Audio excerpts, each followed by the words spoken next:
बहुत दिन हुए बगदाद में एक जगत विख्यात हारून उल रशीद नामक खलीफा का राज्य था। उन दिनों बगदाद में एक साधारण सौदागर भी रहता था। उसकी न कोई बीवी थी और न कोई संतान। वह ज्यों त्यों करके अपने दिन बिता रहा था। एक रात जब वह अपने मकान में सोया हुआ था तो उसने एक स्वप्न देखा। उसने देखा कि एक वृद्ध व्यक्ति आकर उसकी चारपाई के पास खड़ा हो गया है। उस वृद्ध ने उसको फटकार सुनाते हुए कहा, अरे मूर्ख, तू मक्का मुअज्जमा हज के लिए क्यों नहीं जाता? उस दिन अली ख्वाजा ने उसकी ओर बिल्कुल ध्यान न दिया, परंतु वही स्वप्न वह प्रति रात लगातार कई दिनों तक देखता रहा तो उसे भय लगने लगा कि इस वृद्ध की आज्ञा का पालन न करूं तो हो सकता है कि किसी प्रकार का दुख मुझ पर आ जाए। यह सोच उसने जल्दी से जल्दी समय निकालकर हज यात्रा को जाने का निश्चय कर लिया। मन में ऐसा निश्चय करके उसने पहले तो अपनी दुकान का माल बेच डाला, बाद में अन्य सामान और अंत में दुकान के भी दाम वसूल कर लिए। इस तरह जो धन उसने इकट्ठा कर लिया उससे उसने हज यात्रा का प्रबंध कर लिया। इतना करने पर भी उसके पास कुछ सोने की मोहरें बच रही। अब उसे यह चिंता लगी कि इनका क्या किया जाए। वह इनको सुरक्षित करने के उपाय पर सोच विचार करने लगा तो उसे एक ख्याल आया। उसने इन मोहरों को एक मर्तबान में डाल दिया और ऊपर से ताज़ा जैतून भर दिए। मर्तबान का मुंह ठीक तरह से ढककर उसने मर्तबान उठाया और अपने एक सौदागर मित्र के पास ले गया। उसने उससे कहा, भाई, आप जानते हैं कि मैं हज करने को जा रहा हूं। मेरे पास जैतूनों का यह मर्तबान बचा हुआ है, क्या आप इसे अपने पास रख लेंगे? मैं जब लौटूंगा तो वापस ले लूंगा। सौदागर ने उत्तर दिया, भाई अली, यह भी कोई पूछने की बात है? तुम यह चाबियां लो और मेरे मालगोदाम में जिस जगह चाहो रख दो। आप जब लौटेंगे तो जो का त्यों वही पड़ा मिलेगा। इस पर अली ख्वाजा ने चाबियां ली और अपना मर्तबान उसके मालगोदाम में एक कोने में रख दिया। सौदागर को धन्यवाद देकर वह दूसरे दिन हज यात्रा के लिए रवाना हो गया। दिन बीतते गए, यहाँ तक कि 7 बरस हो गए और अली ख्वाजा वापस न लौटा। इतनी देर में एक दिन सौदागर की पत्नी को जैतूनों के खाने का ख्याल आया और वह अपने पति से बोली, बहुत दिन से हम लोगों ने जैतून चखे तक नहीं। पत्नी की बात सुनते ही सौदागर को अली ख्वाजा के जैतूनों के मर्तबान की याद आई और वह बोला, तूने जैतूनों का नाम क्या लिया कि एक भोली बिसरी बात याद दिला दी। मुझे इस समय अली ख्वाजा की याद आ गई जो आज से 7 वर्ष पहले हज के लिए गया था और जाते समय मेरे पास जैतून से भरा मर्तबान अमानत रूप में छोड़ गया था। न मालूम अली ख्वाजा का क्या हुआ, वह जीवित है या मर गया, इसका इल्म खुदा को ही है। सौदागर की बीवी ने पूछा, पर इसकी याद आपको किस तरह आई?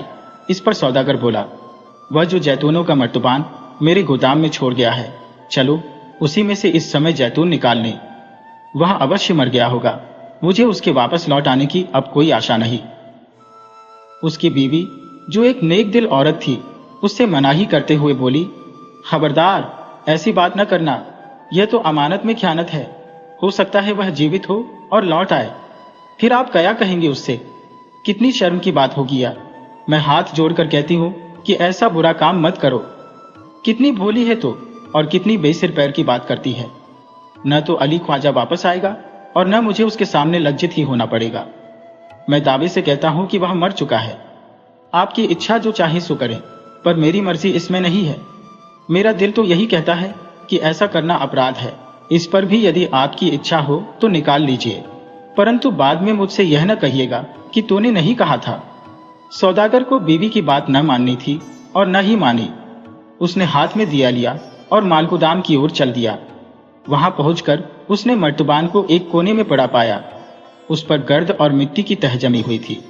उसने उसको झाड़कर साफ किया और ऊपर का ढक्कन खोला। ढक्कन खोलने से उसके बीच में से सड़े हुए जैतूनों की सरांद आई और उसका दिमाग चाटने लगी। इस पर उसने मर्तबान को उठाया और पास ही एक मेज पर ले आया। उसने यह देखने के लिए कि अच्छे अच्छे जैतून कौन कौन से होंगे, मर्तबान को मेज पर उलटा। उलटने के साथ ही उसमें से एक मुहर नीचे गिर पड़ी। सौदागर ने कहा, अरे ये क्या, ये मुहर कैसी? कहकर उसने जल्दी से मर्तबान में हाथ डाला तो देखा कि उसमें जैतूनों के नीचे मोहरें भरी पड़ी है। मोहरें देखते ही उसके मन में लोभ हुआ और नीयत बदल गई। उसने यह तय कर लिया कि जो भी हो यह बात बीवी से न कहूंगा। फिर वह बीवी के पास गया और बोला, तुम्हारा कहना ठीक है, जैतून तो गल सड़ गए हैं, एक भी काम का नहीं है, सो मैंने फिर से मर्तबान को वैसे ही बंद करके रख दिया है।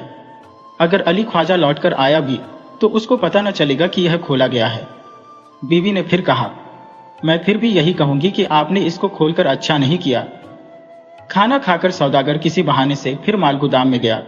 उसने मर्तबान में से सारी मोहरें निकालकर अपने संदूक में रखी। दूसरे दिन उसने बाजार से नई ताजा जैतून लाकर उनको मर्तबान में भर दिया और उसी स्थान पर रखा जहां पर अली ख्वाजा ने रख दिया था।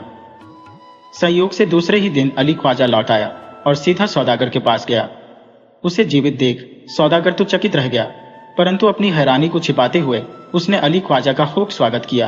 कुछ समय तक कुशल समाचार पूछने के बाद अली ख्वाजा बोला, भैया, क्या मेरा मर्तबान सुरक्षित है? अरे हाँ, बिल्कुल उसी तरह और उसी स्थान पर जहां तुम छोड़ गए थे। मुझे क्या पड़ी थी कि उसको देखता। ये लो चाबियां और निकाल कर ले जाओ। अली ख्वाजा ने चाबियां ली और मालगोदाम की ओर गया। उधर से मर्तबान निकाल कर लाया। उसने उधर 1 मिनट भी न खोया और सीधा अपने मकान पर गया। वहां जाकर उसने मर्तबान को खोला, परंतु उसने एक भी मुहर न पा और ताजे जैतून भरे देख उसका हर्ष शोक में बदल गया। उसके होंठ सूख गए। वह पागल की तरह सौदागर के पास भागा भागा आया और वहां पहुंचकर बोला, मित्र, तुम मुझे इस प्रकार एकदम लौट आते देखकर अवश्य हैरान हो गए होगे, परंतु मैं ये कहने आया हूं कि मुझे अपने मर्तबान में रखी हुई 100 मुहरें नहीं मिल रही है। ये क्या बात है? मैंने इन्हें जैतूनों के नीचे छिपाकर रखा था। यदि आप किसी कारणवश निकालकर अपने काम में लाए हो तो कोई बात नहीं, जब आपकी इच्छा हो दे देना। हाँ, मुझे इस समय केवल रसीद लिख दे। सौदागर की नीयत बदल चुकी थी, इसलिए उसने इस बात का उत्तर पहले ही सोच रखा था। अतः जब अली ख्वाजा ने यह प्रश्न किया तो वह बोला, आप किन मोहरों की बात करते हैं? मेरी समझ में तो कुछ आया ही नहीं। क्या आपको अपना मर्तबान ज्यों का त्यों पड़ा हुआ नहीं मिला? मुझे क्या मालूम कि आपने इसमें क्या रखा था। आपने चाहे इसमें मोहरें रखी हो चाहे राख, जो कुछ भी रखा होगा वह उसी में होगा। मैंने तो उसे छुआ तक नहीं। सौदागर से यह उत्तर पाकर अली ख्वाजा की आंखों से टप टप करके आंसू बह चले।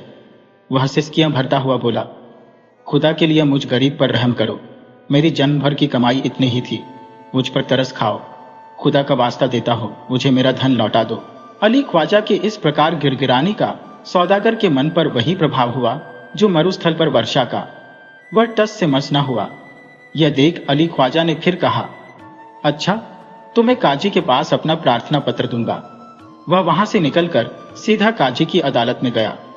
अपना हाल सुनाया, परंतु कोई गवाह न होने के कारण उसका मुकदमा खारिज हो गया।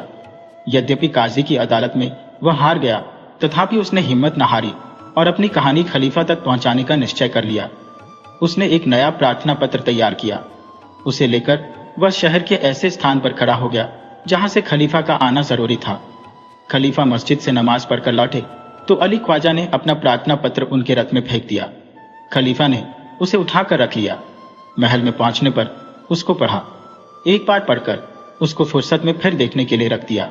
खलीफा की आदत थी कि वह रात के समय वेश बदलकर शहर में इस बात का पता करने जाता था कि कोई किसी पर जुल्म तो नहीं करता। इस रात जब खलीफा अपने प्रधानमंत्री सहित गश्त पर निकले तो एक स्थान पर उन्हें कुछ शोर सा सुनाई दिया। वे दोनों उस स्थान के समीप पहुंचे तो एक दरवाजे की आड़ में छिपकर देखने लगे। उस स्थान पर कुछ बालक अपने खेल में लगे थे। इनका खेल देखने के लिए खलीफा वहीं रुक गए और गुप्त रूप से देखने लगे। चांदनी रात थी। वे सब बालक एक विशेष स्थान पर गए। वहां एक बालक ने कहा, मित्रों, अब काजी का खेल खेलें। मैं काजी बनता हूं और तुम लोग अली ख्वाजा और सौदागर को मेरे पास न्याय के लिए बुलाओ। खलीफा ने यह शब्द सुने तो उन्हें उस प्रार्थना पत्र की याद आई जो उन्हें दिन में प्राप्त हुआ था। अतः उन्होंने वजीर से तब तक वहीं ठहरने के लिए कहा जब तक ये बालक खेल न खत्म कर लें। इसके बाद उन बालकों ने इस नाटक के पात्र भी आपस में ही नियुक्त किए और उनकी अदालत शुरू हुई। काजी बना हुआ बालक गंभीर मुद्रा में पास ही एक बड़े से पत्थर को कुर्सी बनाकर बैठ गया।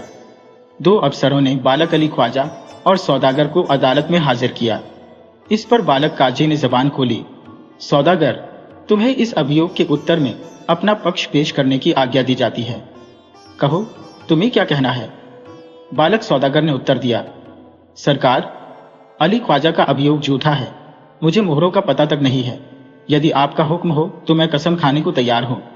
काजी, नहीं, कसम खाने की आवश्यकता नहीं है। मैं पहले उस मर्तबान को देखना चाहता हूँ। अली ख्वाजा, क्या तुम उसे साथ लाए हो? नहीं हुजूर। तो लाकर अदालत में पेश करो। बालक अली ख्वाजा चला गया और कुछ ही समय में एक मर्तबान लाकर काजी के सामने रख दिया। अब काजी ने पूछा, क्या यह वही मर्तबान है? अली ख्वाजा और सौदागर ने देखकर कहा, हाँ हुजूर, ये वही मर्तबान है। तब काजी ने उसका ढक्कन उठाने की तथा एक जैतून लाकर दिखाने की आज्ञा दी। जैतून उनके सामने पेश किया गया। उन्होंने ऐसा अभिनय किया मानो जैतून छक रहे हो और कहा, ये तो बड़े स्वादिष्ट जैतून है, बिल्कुल ताजा, मानो आज ही पेड़ पर से उतारे गए हो।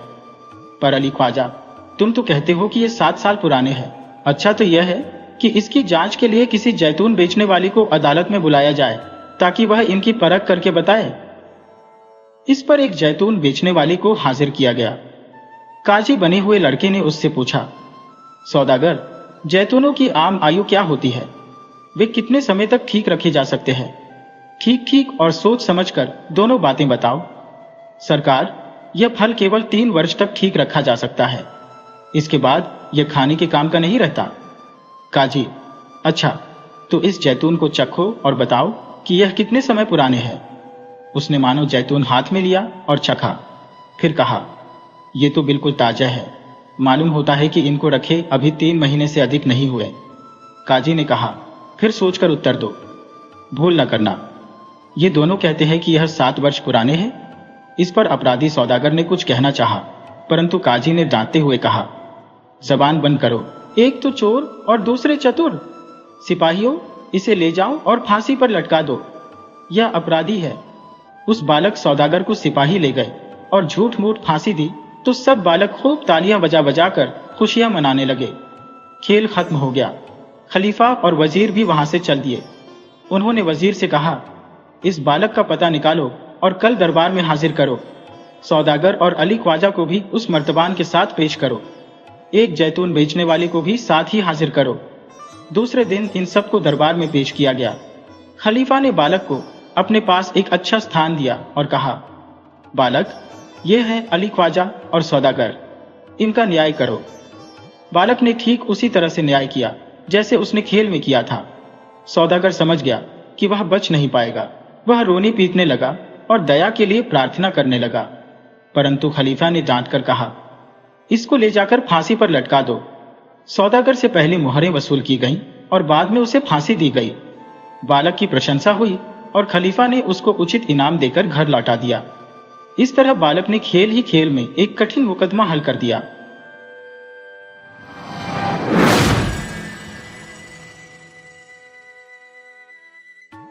दानी देश के अचानक तेज बारिश में गिरे 15 वर्षीय शिकारी पर्तो ने एक गुफा में शरण ली।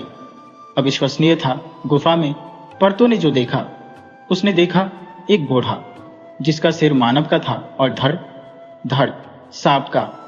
4 सांप उसके आसपास लौट रहे थे। मानव सिर और सांप धड़, वह बूढ़ा सर्प नरेश था, सांपों का राजा नागराज। आग जलाकर पर्तो ने अपने गीले कपड़े सुखाए, अलाव में विभिन्न पशु पक्षियों का मांस भूनकर कबाब तैयार किए। सांपों व सांपों के राजा को खिलाए, फिर खुद भी खाए। कबाब खाकर सर्प नरेश ने कहा, जो कबाब खिलाए वो पानी भी अवश्य पिलाए। पर्तो कुएं से पानी की मश्क चमड़े से बनी थैली भर लाया। पत्थर को छेनी से खुरच खुरच कर उसमें एक कटोरा सा बना दिया और कटोरे में पानी उड़ेल दिया। उस कटोरे में से पानी पीकर सभी नाग पानी अपने स्थान पर जा बैठे। लेकिन नागराज ने कहा, बच्चे, अब तुम पानी कैसे पिलाओगे? पर्तो ने लकड़ी के एक गहरी करछुल बनाई और नागराज की प्यास बुझाई। 3 दिन 3 रातें लगातार वर्षा होती रही। गुफा में ही रुकने के अलावा कोई और समाधान भी तो नहीं था। क्या ऐसा नहीं हो सकता कि तुम इस गुफा तक सदा के लिए एक कुलिया पहुंचा दो? नागराज ने पर्तो से कहा, और पर्तो ने एक पहाड़ी झरने का पानी कुलिया खोद कर गुफा तक पहुंचा दिया। फिर उसने एक बहुत बड़े बारहसिंगे का शिकार किया, उसके मांस के कबाब बनाए। आप ये कबाब खा लेना, मैं चलता हूं, फिर कभी आपसे जरूर मिलूंगा। पर्तो ने नागराज से कहा। नागराज ने एक नागमणि पर्तो को देते हुए कहा, अंधेरे में आग की तरह चमकने वाली यह नागमणि तुम नीले कपड़े में लपेटकर अपने पास रखना। तुमने मुझे भोजन और पानी दिया, अब से तुम मेरे बेटे हो। किसी के सामने अपने वस्त्र मत उतारना, तुम्हारी पीठ के इस निशान को कोई देख न पाए। यह कहकर नागराज ने परतों की पीठ पर एक चिन्ह बना दिया और परतु वहां से चल दिया। फिरंगिस्तान, फ्रांस जाकर उसने वह मणि बेच दी। वहां एक घर बनाया, 40 बहनें खरीदकर वापस उसी गुफा में आया। बहरी काटकर उसने सांपों को खिला दी और एक मेमने के कबाब बनाकर नागराज को खिला दिए। नागराज ने उसे एक और मणि देते हुए कहा, मेरे बारे में किसी को कुछ भी मत बताना। मैं सांपों का राजा शाहमरार हूं। अदानी देश का बादशाह एक असाध्य रोग से पीड़ित था। उसके शरीर पर भयानक फोड़े निकल आए थे। फिरंगिस्तानी हकीमों ने उसके फोड़ों पर मुर्गे का खून लगाने की राय दी थी, जिससे राजा की वेदना में कुछ कमी तो आई थी, लेकिन यह कमी क्षणिक थी। उसने बिस्तर पकड़ लिया था। शाही हकीम ने कहा, बादशाह, अगर कोई आदमी सही हकीम को यहां ले आए तो मैं आपको एक दिन में ही पैरों पर खड़ा कर दूंगा। शाही हकीम ने अपनी दिव्य दृष्टि से परतों की पीठ पर बना शाहमरार का चिन्ह देख लिया था। परतों को बुलवाया गया। बादशाह ने उसे शाहमरार को फौरन शाही महल में पेश करने का हुक्म दिया। परतों ने ऐसा करने से इनकार किया तो उसे कई प्रकार की यातनाएं दी गईं, और जब यातनाएं असहनीय हो गईं तो परतों शाहमरार को शाही महल में लाने को राजी हो गया। 10-12 सिंहों का शिकार कर परतों फिर गुफा में लौट आया। शाहमरार भी अपनी दिव्य दृष्टि से जान चुका था कि परतों आने वाला है। वह परतों के शरीर पर कोड़ों के जख्मों और उनसे बह रहे खून को देखकर बहुत दुखी हुआ। अगली सुबह वे दोनों चल दिए, परतों आगे आगे, पीछे पीछे शाहमरार। तुम्हें इसी गुफा में खाना मिलता रहेगा, तुम यहीं रहो। चलने से पहले शाहमरार ने अपने सांपों से कहा। चलते चलते वे दोनों नवरोज पर्वत पर पहुंचे। नवरोज पर्वत नाना प्रकार के सुगंधित फूलों से महक रहा था। शाहमरार ने एक फूल तोड़कर परतों को दिया और कहा, इसे बिना चबाए निगल जाओ। शाहमरार ने 5 सुगंधित फूल और तोड़े, परतों को दिए और कहा, इन फूलों को उबालकर 3 खुराकें पी जाओ। फूलों को उबालकर पी हुई दवा ने उसके सब घावों को भर दिया। परतों ने कहा, शाहमरार, आपके सिर में 4 मस्तिष्क है। सिर के बाएं भाग के 2 मस्तिष्क विषैले हैं और दाएं भाग वाले 2 मस्तिष्क किसी भी रोग का उपचार कर सकते हैं। शाहमरार ने कहा, इसका मतलब यह है कि मेरी फूलों वाली दवाई ने तुम्हारे ज्ञान चक्षु खोल दिया है। अब तुम मुझे 7 वर्ष पुरानी शराब पिलाओ, मुझे बांध दो, मेरा सिर धड़ से अलग कर दो और मुझे दफना दो। हाँ, उन 4 सांपों को खाना जरूर भेजते रहना। उन्हें मेरी मौत के बारे में मत बताना, नहीं तो वो इस मुल्क को तहस नहस कर देंगे। शाहमरार के आदेशानुसार काम करते हुए परतों ने उसके सिर से 2 दवाइयां निकाली, एक जहरीली, दूसरी उपचार करने वाली, और दोनों दवाइयां लेकर बादशाह के सामने प्रस्तुत हो गया। बादशाह ने शाही हकीम को दवा चखने के लिए कहा। परतों ने शाही हकीम को चखने के लिए जहरीली दवा दे दी, जिसे छकते ही शाही हकीम के प्राण पखेरु उड़ गए। तो तुम मेरा इलाज करने आए थे? बादशाह चिल्लाया। परतु शिकारी ने उसी समय उपचार करने वाली अच्छी दवा पहले स्वयं छकी, फिर बादशाह को दी। दवा पीते ही बादशाह रोग मुक्त हो गया। उसके शरीर के सब फोड़े गायब हो चुके थे। अब परतु शिकारी शाही हकदीम बन गया और यही शाही हकदीम आगे चलकर लुकमान कहलाया। इसी दौरान एक सांप को शाहमरार की मृत्यु की भनक लग गई और उसने यह बात शाहमरार के 4 सांपों को बताई, जिन्होंने उस देश में विभत्स नरसंहार आरंभ कर दिया। बादशाह ने लुकमान से समस्या का समाधान पूछा तो लुकमान शाहमरार की माला, जिससे वो परमात्मा का नाम जपता था, और जानवरों के कलेजे की 40 गठरियां लेकर सांपों के पास गया, जिन्हें देखते ही वो 4 सांप शांत हो गए। उन्होंने लुकमान को अपना राजा मान लिया। जब तक तुम्हें उपहार मिलते रहेंगे, विश्वस्त रहना कि तुम्हारा राजा जिंदा है, लुकमान ने उनसे कहा। अब लुकमान बहुत प्रसिद्ध हो चुका था। शाहमरार के मस्तिष्क से बनी दवा तो मुर्दों को भी झिला पुनर्जीवित कर देती थी। 7 साल उस देश में किसी की मृत्यु नहीं हुई। एक दिन एक नौकरानी, जो रोज लुकमान के घर में झाड़ू पोछा करने और कपड़े धोने आती थी, एक सुंदर युवक को लेकर आई। उसने लुकमान से कहा कि यह युवक मूक बधिर है, बोल सुन नहीं सकता, और लुकमान से विनती की, इसे अपना शिष्य बना लीजिए। लुकमान मान तो गया, लेकिन 1 महीने बाद उसने नौकरानी से कहा, मुझे यह युवक मूक बधिर नहीं लगता। लुकमान ने भी अपनी औषधियों के रहस्यों को उस युवक से छिपाने के लिए सब कुछ किया। फिर भी मूक बधिर होने का ढोंग करने वाला यह युवक चोरी छिपे लुकमान के उपचार के सब रहस्यों को सीखता समझता रहा। लुकमान ने उस युवक को बहुत सी यंत्रणाएं दी, उसकी बहुत सी परीक्षाएं ली, परंतु वह युवक एक आदर्श शिष्य की तरह यंत्रणाएं भी सहन करता रहा और अपने गुरु की सब कसौटियों पर खरा भी उतरता रहा। 7 साल वह लुकमान के साथ रहा और 7 साल वह मूक बधिर होने का नाटक करता रहा। एक दिन सुदूर देश का एक अमीर लुकमान के पास अपना उपचार करवाने के लिए आया। वह अजीब से सरदर्द से कई सालों से काफी परेशान था। लुकमान ने अपने रोगी के साथ खुद को शल्य चिकित्सा कक्ष में बंद कर लिया, उसे शरबत पिलाया और रोगी के बेहोश होते ही तेज चाकू से उसका सर खोल दिया। रोगी के सिर के भीतर मस्तिष्क से 8 सिरों वाला एक दैत्य चिपका हुआ था। लुकमान ने दैत्य को रोगी के मस्तिष्क से छुड़ाने के लिए सभी संभव यत्न किए, लेकिन सफल नहीं हो पाया। लुकमान थक हार चुका था। उसे लगने लगा कि वह मूर्छित हो जाएगा। तथाकथित मूक बधिर शिष्य यह सब देख रहा था। उसे रहा नहीं गया और वह चिल्ला उठा, उस्ताद साहब, चिमकी आग में लाल गर्म कीजिए, फिर इस दैत्य को खींच लीजिए। इस तरह लुकमान का रोगी तो ठीक हो गया, लेकिन शिष्य भाग गया। शिष्य ने 3 बड़ी देगचियां ली। उसने पहली देगची दूध से भर दी, तीसरी शराब से और बीच वाली दूसरी में वह खुद छुपकर बैठ गया। हकीम लुकमान ने अपने शिष्य को बहुत ढूंढा। दिव्य दृष्टि से वह इतना तो जान ही गया था कि उसका शिष्य सफेद और लाल समुद्र के बीच सूखी जमीन पर कहीं है। सभी समुद्रों में, सभी दिशाओं में हकीम लुकमान तैरा, लेकिन शिष्य कहीं नहीं मिला। थक हार कर वह अपने शिष्य की मां के पास आकर गिड़गिड़ाया, मैं 140 वर्ष का हो गया हूं, मुझे अपने बेटे, मेरे शिष्य से मिलवा दो। मैं दिव्य दृष्टि से देख पा रहा हूं कि वह सफेद और लाल समुद्र के बीच सूखी जमीन पर कहीं है। मुझे उससे मिलवा दो, मैं उसका कुछ नहीं बिगाड़ूंगा। नौकरानी ने अपने बेटे को देगची से घसीटकर बाहर निकाला और लुकमान के सामने हाजिर कर दिया।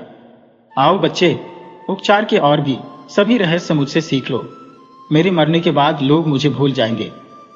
शागिर्द ने अपने उस्ताद का हाथ चूम लिया। शागिर्द वापस आ गया था। लुकमान ने स्वयं को पुनः युवा बनाने का निर्णय लिया। उसने अपने शिष्य को समझाया, एक बड़ी देगची पानी डालकर आग पर रखकर उबाल लेना, मुझे यह शरबत पिला देना, उबलते हुए पानी में मुझे डालकर देगची का ढक्कन लगा देना। 7 घंटे बाद देगची से बाहर निकालकर मुझे कपास की रोई में लपेट देना और इस दवा की सारी बूंदें मेरे मुंह में उंडेल देना।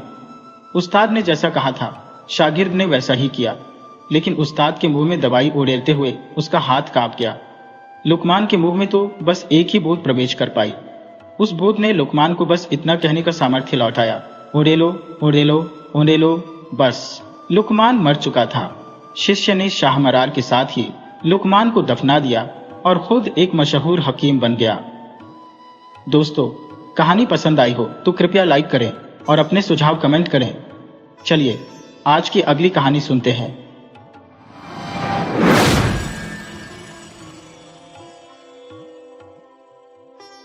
एक बार की बात है कि एक गरीब गांव वाला था जो जंगल से लकड़ी काटकर और उसको बाजार में बेचकर अपना और अपने परिवार का गुजारा करता था।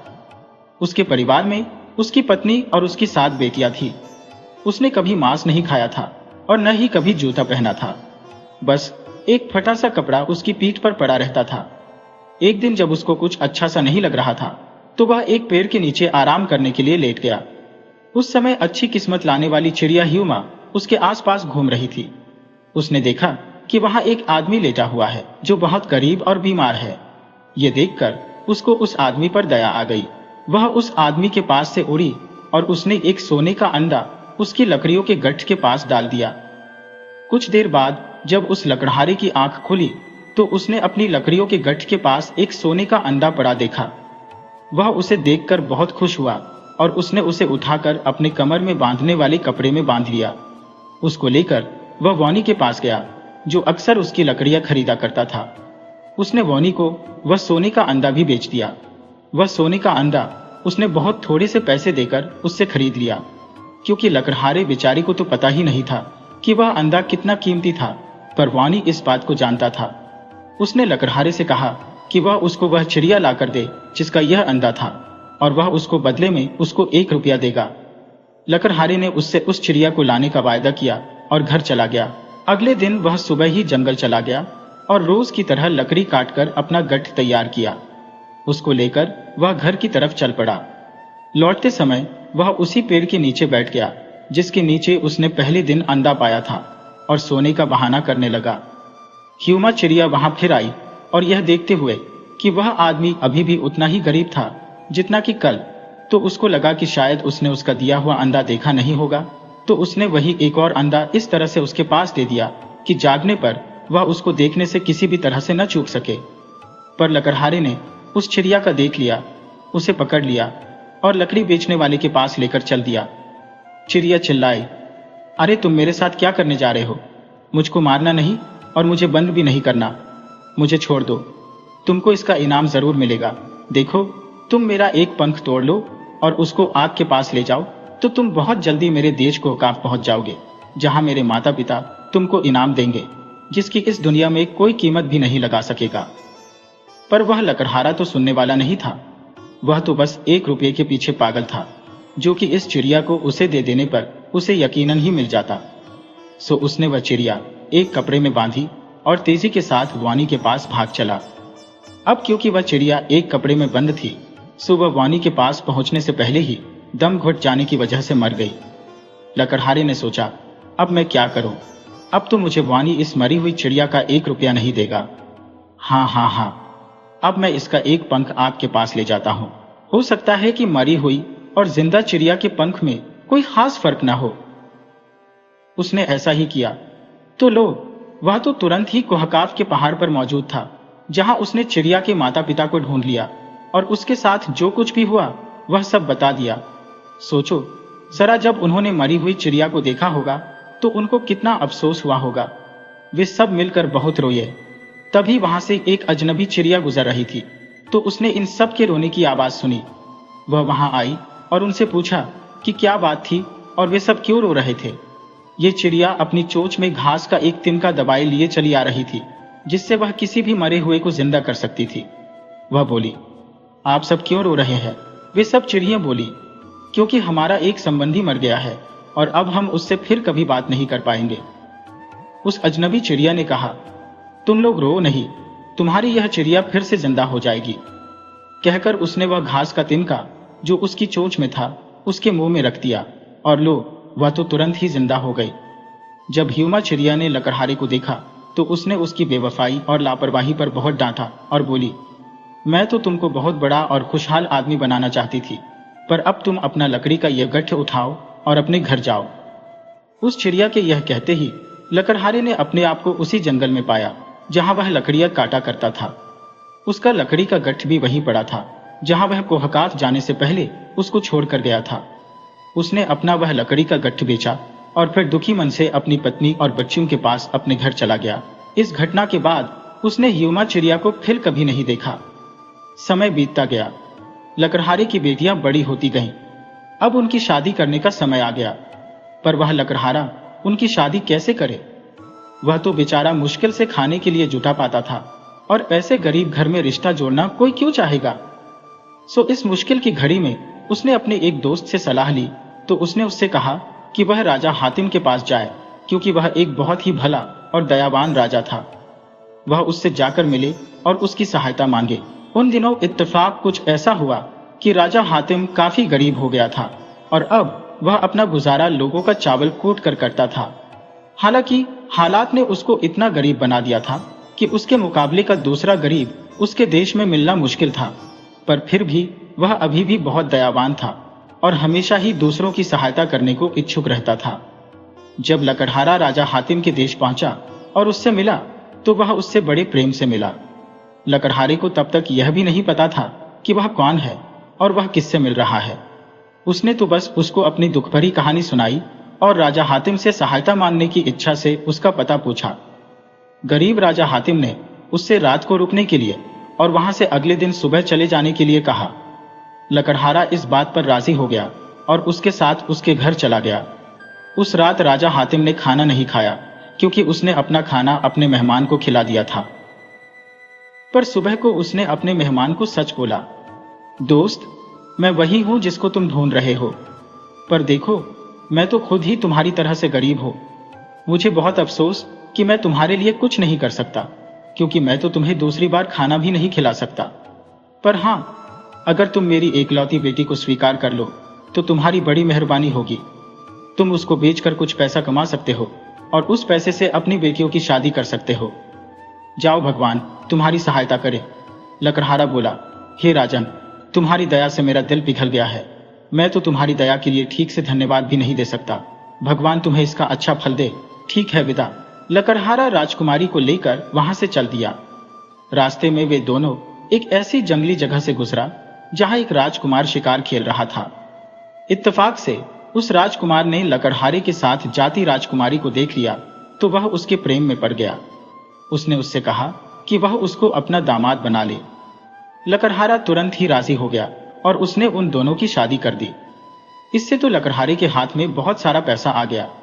इस पैसे से उसने सबसे पहले अपने लिए एक मकान बनवाया, फिर अपनी 7 लड़कियों की शादी अच्छे घरों में कर दी। इस बीच राजकुमार अपनी पत्नी के साथ आराम से रहता रहा, पर एक दिन उसको सच का पता चल ही गया। एक बार उसने अपनी पत्नी के सामने एक गरीब आदमी को दान दिया तो उसकी पत्नी ने कहा कि उसने एक बहुत ही हातिमी काम किया है। राजकुमार ने उससे पूछा कि वह हातिम को कैसे जानती है। इस पर उसने राजकुमार को सब कुछ बता दिया, कैसे लकड़हारा उसके पिता के पास सहायता के लिए आया और फिर कैसे कुछ न होने की वजह से उसके पिता ने उसको उसे एक गुलाम की तरह से दे दिया था। यह सुनकर राजकुमार ने लकड़हारे को बुलवा भेजा। लकड़हारे ने उससे भी वही बात कही जो राजकुमारी ने उसे बताई थी। उसने उसको ह्यूमा के अंडे और कोहकाव जाने की बात भी बताई। राजकुमार तो यह सब सुनकर बहुत ही आश्चर्यचकित रह गया। उसने तुरंत ही राजा हातिम को बुलवा भेजा और उससे प्रार्थना की कि वही उसके राज्य का मालिक बने, क्योंकि वह तो उसके सामने बहुत छोटा था। सो हातिम वहां का राजा बन गया।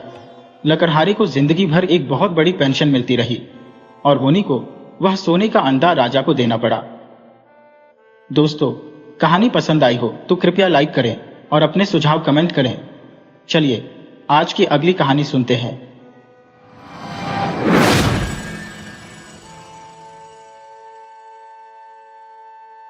सात झोपड़ियों की कथा, मेघालय की लोक कथा। सृष्टि के आरंभ में यह पूरी पृथ्वी निर्जन थी। इसे जीवन से सज्जित करने के लिए ईश्वर ने प्रारंभ में 2 जीवों, रामेव नामक स्त्री और बासा नामक पुरुष की रचना की। दोनों ही इस पृथ्वी पर अत्यंत सुखपूर्वक जीवन व्यतीत कर रहे थे। पूरी पृथ्वी अपार सुख संपदा से संपन्न थी और दोनों आनंद भोग में पूरी तरह निमग्न थे। कुछ समय पश्चात दोनों को यह महसूस हुआ कि यह जीवन एक ही तरह का तथा एकरस होता जा रहा है। उन्हें महसूस हुआ कि अगर उन्हें एक संतान प्राप्त हो जाए तो पृथ्वी पर उपलब्ध सभी सुख साधनों का बेहतर इस्तेमाल हो पाएगा और उनकी वंश वृद्धि भी हो सकेगी। यह सोचकर दोनों उबलेई ईश्वर के पास गए और उनसे संतान के लिए प्रार्थना की।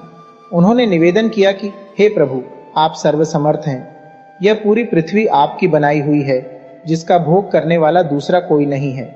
इतनी समृद्धि, इतना ऐश्वर्य, सब कुछ व्यर्थ पड़ा हुआ है। हम अकेले एक ही तरह की जिंदगी जीते जीते ऊब चुके हैं।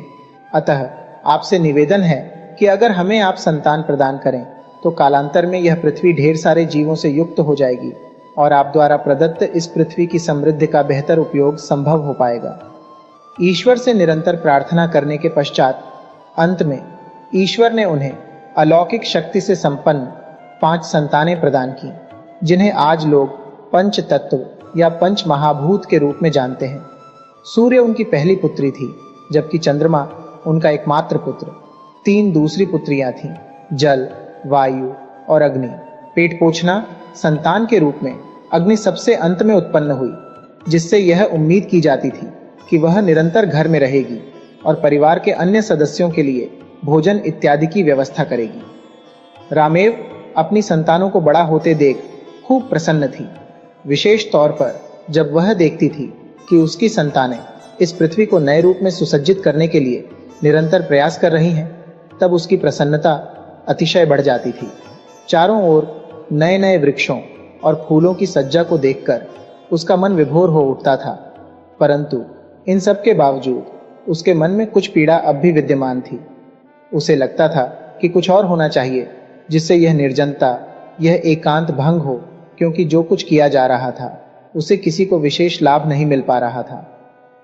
यह सब सोचते हुए रामेव एक बार फिर अपने देवता उबले के पास गई और उनसे पुनः निवेदन किया, हे परमात्मा, आपने हमें जीवन दिया है, आप ही हमारे जीवन के पालनहार हैं।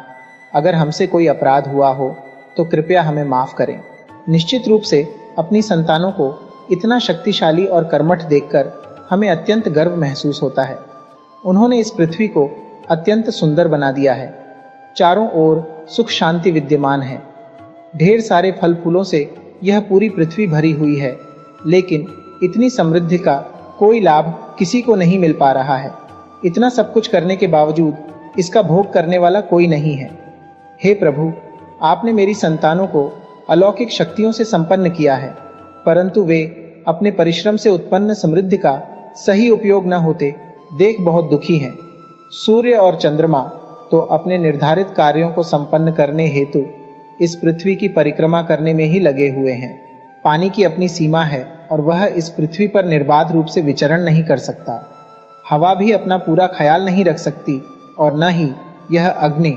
हे ईश्वर, हमें कुछ ऐसे लोगों की जरूरत है जो इन संतानों के वारिस बन सकें और इनके द्वारा बनाई हुई पृथ्वी की देखभाल कर सकें, जिससे यह पृथ्वी आगे भी इसी तरह सुचारू रूप से बढ़ सके। ईश्वर रामेव के मन की इच्छा को समझ चुका था। वह उसके संतानों के कठोर परिश्रम और पृथ्वी को सज्जित करने के प्रयासों को जानता था। उसे मालूम था कि इन लोगों ने अपने परिश्रम से इस पृथ्वी को जीवन के लिए बहुत बेहतर स्थान बनाया है।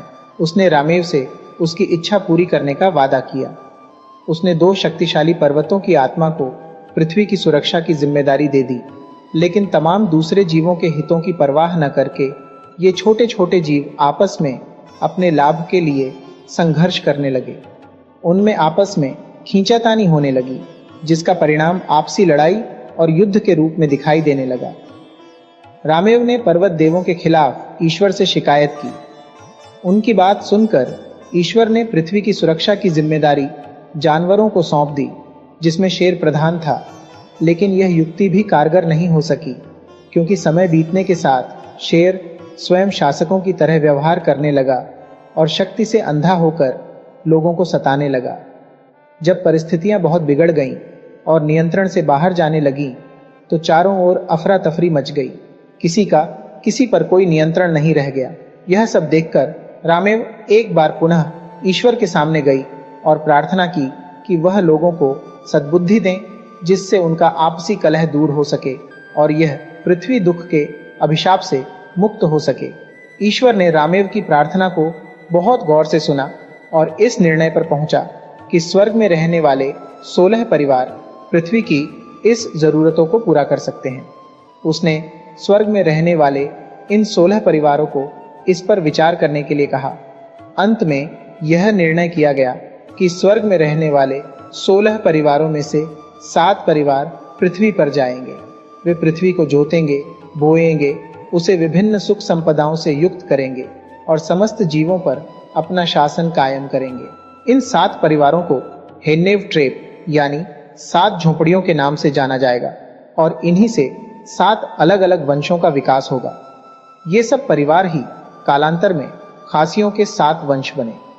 ईश्वर, जिसने इस पृथ्वी को धन धान्य से संपन्न किया था, रामेव और उसकी संतानों के माध्यम से मिट्टी को अत्यंत उर्वर बना दिया। परिणाम स्वरूप पूरी पृथ्वी फल फूलों से भर गई।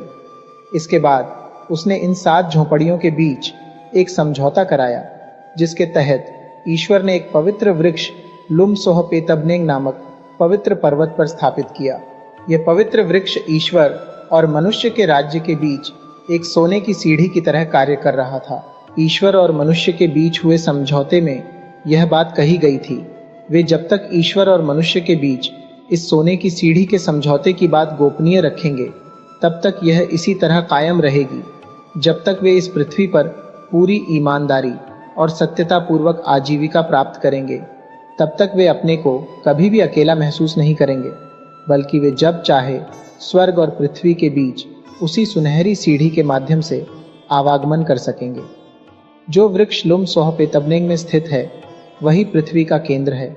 दुनिया में सब कुछ ठीक चल रहा था और जब तक मनुष्य ईश्वर की अनुकंपा और उसके आदेशों का पालन करता रहा, उसका जीवन हर प्रकार के सुखों से आच्छादित था और उस पर दुख की छाया भी नहीं पड़ती थी।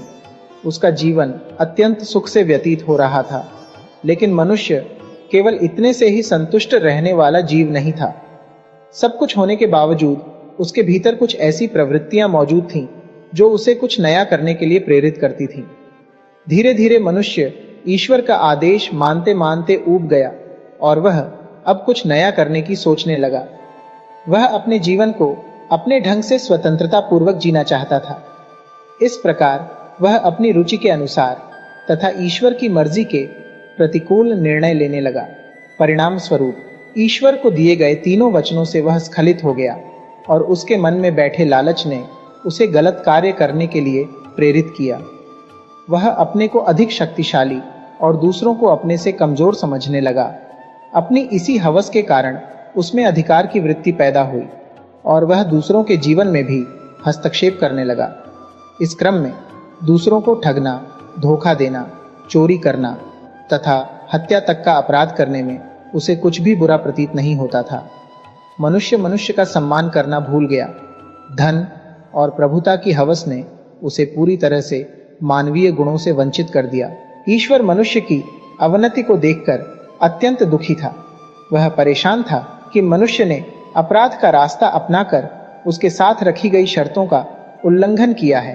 अब क्योंकि मनुष्य को ठीक करना संभव नहीं था, इसलिए ईश्वर ने निर्णय लिया कि मनुष्य और स्वर्ग के बीच जो सुनहरी सीढ़ी उसने स्वर्ग में जाने के लिए लगाई है, अब उसे हमेशा के लिए बंद कर दिया जाए। इस प्रकार स्वर्ग में रहने वाले 9 परिवारों के लोग जहां निरंतर ईश्वर की अनुकंपा प्राप्त करते रहे, वहीं पृथ्वी पर निवास करने वाले 7 परिवार ईश्वर की कृपा से वंचित हो गए। उनका जीवन तमाम तरह की समस्याओं और दुखों से घिर गया। मनुष्य से अपनी नाराजगी को प्रकट करने के लिए ईश्वर ने एक अन्य वृक्ष बनाया, जिसे उसने एक दूसरे पर्वत पर स्थापित किया। यह वृक्ष दिन प्रतिदिन लगातार बढ़ने लगा। इसकी बढ़ती हुई डालियों ने पूरी पृथ्वी को आच्छादित कर डाला। चारों ओर घनघोर अंधेरा व्याप्त हो गया। इस अंधकार उत्पन्न करने वाले वृक्ष को दिएनगे कहा गया, जिसका अर्थ है दुख का वृक्ष। इसके कारण खेतों में खड़ी फसलें मुरझा गईं और सभी वनस्पतियों के अस्तित्व पर संकट मंडराने लगा। परिणाम स्वरूप मनुष्य तमाम तरह की विपत्तियों का शिकार होने लगा और जंगली जानवर उस पर आक्रमण करने लगे। मनुष्य का जीवन बदहवासी से भर गया। लेकिन जैसा कि मनुष्य की आदत होती है, वह अपने दोषों को नहीं देखता, बल्कि भरसक उसे छुपाने की कोशिश करता है। वह ईश्वर के प्रति क्षमा याचना करने के स्थान पर अहंकार पूर्वक नई नई युक्तियों की सहायता लेने लगा। अपनी इन्हीं प्रवृत्तियों के वशीभूत होकर उसने लोगों की एक बड़ी सभा बुलाई, जिसमें इन 7 परिवारों के प्रतिनिधियों को भी आमंत्रित किया गया। आपस में विचार विमर्श करके जल्दीबाजी में यह निर्णय लिया गया कि सब लोग दिएनगे नामक वृक्ष को मिलकर काट डालेंगे, जो उस समय तक बहुत विशाल हो चुका था। यह निर्णय सुनाते हुए उस सभा में घोषणा की गई कि हम नहीं जानते कि इस भयंकर अंधेरे का कारण क्या है और न ही हमें इसके बारे में कुछ विशेष पता है। हम यह भी नहीं जानते कि यह दिएनगे वृक्ष इतना विशाल कैसे हो गया। हम इसके कारण को तुरंत जानना भी नहीं चाहते, परंतु हम इतना अवश्य चाहते हैं कि इस वृक्ष के विस्तार को तुरंत रोक दिया जाए। इसके लिए इस दुख देने वाले वृक्ष को नष्ट करना अत्यंत आवश्यक है। अगर ऐसा नहीं होगा तो वह दिन दूर नहीं जब पूरी पृथ्वी अंधकार से भर जाएगी और हमारा जीवन समाप्त हो जाएगा। इसके लिए आवश्यक है कि प्रत्येक परिवार से एक व्यक्ति धारदार औजार लेकर उपस्थित हो और तत्काल इस वृक्ष को काट छांट कर इसे समाप्त कर दिया जाए। लोगों ने इस योजना के प्रति अपनी सहमति प्रकट की और एक बहुत बड़ा समुदाय वृक्ष को काटने के लिए उपस्थित हो गया। लोग सुबह से शाम तक इस वृक्ष को काटने लगे, लेकिन लोगों के आश्चर्य का ठिकाना न रहा जब उन्होंने देखा कि अगले दिन सुबह वृक्ष फिर उसी प्रकार हो गया जैसा वह पहले था। लोगों को लगने लगा मानो इस वृक्ष की ऊंचाई अब कभी कम नहीं होगी। लोग परेशान थे और उन्हें कुछ भी नहीं सूझ नहीं रहा था। उन्हें लग रहा था कि इस वृक्ष में अपने घाव को भरने की जादुई शक्ति है। जब वे परिश्रम करते करते थक हार कर बैठ गए, उसी समय रेन नामक एक छोटी सी चिड़िया खेतों की ओर से उड़ती हुई आई। उसने जब मनुष्य को इतना परेशान और दुखी देखा तो उसे इसके कारण को जानने की उत्सुकता हुई।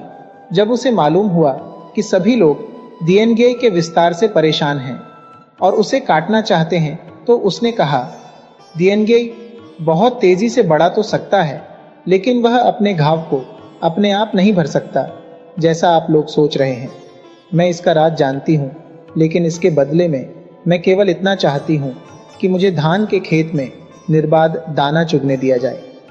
लोग दिएन गेई के बढ़ने से इतना परेशान थे कि उन्होंने चिड़िया की शर्त को मान लिया। उस छोटी चिड़िया ने बताया कि यह पेड़ जो रातों रात भर जाता है, उसका कारण यह है कि रात में एक शेर आकर इसके कटे हुए हिस्से को चाटता है। परिणाम स्वरूप इस पेड़ का घाव भर जाता है और वह पुनः उसी प्रकार का हो जाता है जैसा पहले था। उस छोटी चिड़िया ने लोगों को सलाह दी कि वे दिन भर वृक्ष के जिस भाग को काटें, वहां कांटेदार छुरी और तेज हथियार गाड़ दें, जिससे रात के अंधेरे में वृक्ष को चाटते समय शेर की जीभ कट जाए। इस रहस्योद्घाटन से उत्साहित होकर लोगों ने ठीक वैसा ही किया जैसा उस छोटी रेन चिड़िया ने कहा था। अगले दिन सुबह लोगों ने देखा कि जहां उन्होंने पेड़ काटे थे, वहां खून के बड़े बड़े धब्बे थे और वह वृक्ष जरा भी बढ़ नहीं सका था। उसके बाद शेर वहां फिर कभी नहीं आया और दिएन गेई भी हमेशा हमेशा के लिए समाप्त हो गया। लोगों ने मुक्ति की सांस ली। शर्त के मुताबिक आज भी वह छोटी रेन चिड़िया धान के खेतों में निर्बाध दाना चुगती है।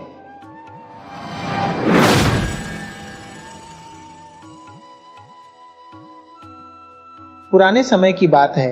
शिलांग से कुछ ही दूरी पर एक महान राजा रहता था, जिसका राज्य अत्यंत विस्तृत था।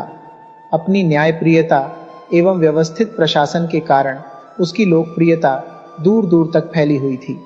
उसका विवाह एक अत्यंत सुंदर अप्सरा जैसी युवती से हुआ था, जो अपने सौंदर्य के लिए प्रसिद्ध थी। वह छरहरे बदन की सुंदर युवती थी, जिसके शरीर का रंग कंचन की तरह निखरा हुआ था। कोमल अंगों वाली उस रानी के होंठ मूंगे की तरह सुर्ख थे। लंबे, घने, काले उसके बाल थे। जब वह चलती तो ऐसा लगता मानो वनदेवी विचरण कर रही हो। राजा और रानी अपने राज्य में बहुत सुखपूर्वक जीवन व्यतीत कर रहे थे, परंतु एक दिन राजा को अपनी शासन व्यवस्था की जिम्मेदारियों के कारण लंबे समय के लिए परदेश जाना पड़ा। रानी से बिछुड़ने की बात सोचकर वह अत्यधिक दुखी हो गया, परंतु अपने राज्य की भलाई के लिए राजकीय दायित्वों को अपने मंत्रियों को सौंपकर वह परदेश जाने के लिए तैयार हो गया। भारी मन से उसने रानी से विदा ली। उसके राज्य में मानिक रायतांग नामक एक अत्यंत गरीब नवयुवक निवास करता था। उसके परिवार के सभी सदस्य एक महामारी के कारण असमय में काल कवलित हो चुके थे, जिसके कारण वह चुपचाप अकेले रहता और कभी किसी से कुछ बोलता चालता न था। लोग उसके इस व्यवहार के कारण उसके साथ कभी कोई संबंध नहीं रखते। रायतांग दुखी मन से मैले कुचले कपड़े पहने चुपचाप जंगलों में घूमता और किसी तरह अपना जीवन व्यतीत करता था। परंतु प्रतिदिन जब रात गहरी हो जाती, मानिक रायतांग नहा धोकर स्वच्छ अच्छे कपड़े पहनकर अपने सुखमय दिनों को याद करता। ऐसे में अक्सर वह प्रसन्नता पूर्वक बांसुरी की मीठी धुनें निकालता और मन ही मन सुखद समय की याद में डूबा रहता। परंतु लोग उसके इस रूप से पूरी तरह अनभिज्ञ थे, क्योंकि देर रात सबके सोने के बाद ही वह अपने इस शौक को पूरा करता और सुबह होते ही पुनः उन्हीं मैले कुचले वस्त्रों को धारण कर लेता। एक रात जब रानी को देर तक नींद नहीं आ रही थी और वह किसी तरह सोने की कोशिश कर रही थी, उसके कानों में अचानक बांसुरी की सुरीली आवाज पड़ी। पहले तो उसे भ्रम हुआ, लेकिन धीरे धीरे बांसुरी की आवाज और अधिक तेज और साफ होती गई। उसे लगा शायद दूर परियों के देश से यह आवाज आ रही है। उसने बांसुरी की इस धुन में पीड़ा की अदृश्य लहर महसूस की और अत्यंत उत्सुकता पूर्वक अपने महल की खिड़की से इस आवाज को सुनने की कोशिश करने लगी। अब तो वह हर रात देर रात तक जागकर बांसुरी की उसी मीठी धुन की प्रतीक्षा करती। बांसुरी की धुन में इतनी मिठास थी कि एक रात वह अपने आप को रोक न सकी और जैसे मानो उसके पांव अपने आप उस बांसुरी की धुन की दिशा में चल पड़े। उसे महसूस हुआ कि बांसुरी की आवाज कहीं आसपास से ही आ रही है। वह उसका पीछा करते करते एक छोटे से घर के सामने पहुंची, जिससे यह आवाज निकल रही थी। उसे बहुत आश्चर्य हुआ कि यह एक छोटी झोंपड़ी थी, जिसमें कोई बैठा इतनी मधुर धुन निकाल रहा था। उसने एक छोटे से छेद में झांककर अंदर देखने की कोशिश की। मानिक रायतांग अपने सुंदर कपड़ों में सजा धजा अपनी धुन में डूबा हुआ बांसुरी बजाने में मशगूल था। उसे रानी के आने का कुछ भी पता न चला।